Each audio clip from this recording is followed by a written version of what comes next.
The presidency says the constant stream of well-wishers who gather outside the Mediclinic Heart Hospital in Pretoria are not a concern to Madiba's medical team.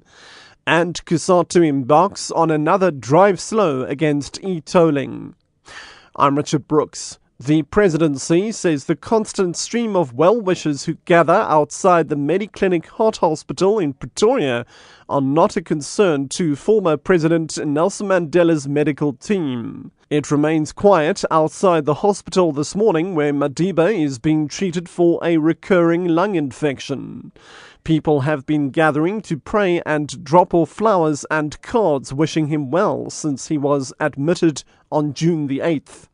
Here's presidential spokesperson Mac Maharaj. The issue of visitors to former President Mandela is a matter handled privately by the family members. It's not a matter in which the presidency gets involved, and that is done in cooperation with the doctors.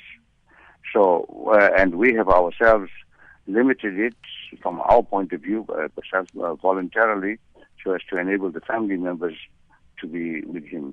Kusatu is today embarking on another drive slow against e-tolling, this time in Pretoria. Kusatu has appealed to motorists in the Tshwane Metropole to support their cause. Motorists are expected to meet in Hatfield at N Street, between Church and Pretoria Streets this morning. The route will join the N4 and proceed to the N1, making its way on the R21 towards the airport off-ramp and then to Pretoria on the R21. The convoy will then proceed to the Mediclinic Heart Hospital where former President Nelson Mandela is currently being treated.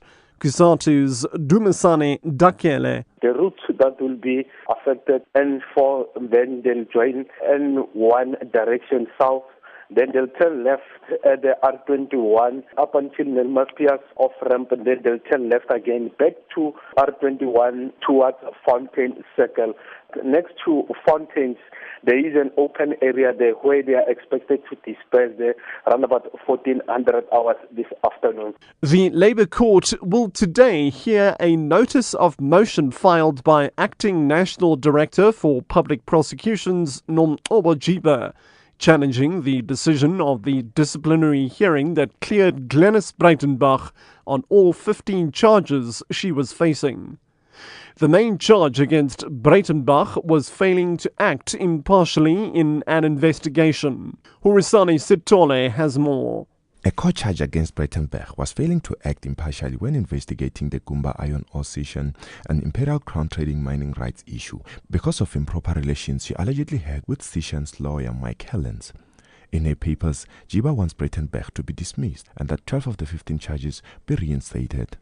For SABC News, I'm Horisani Sitole in Johannesburg. The extradition hearing in the case of Shreen Divani, accused of arranging the murder of his wife Annie, continues in a London court today.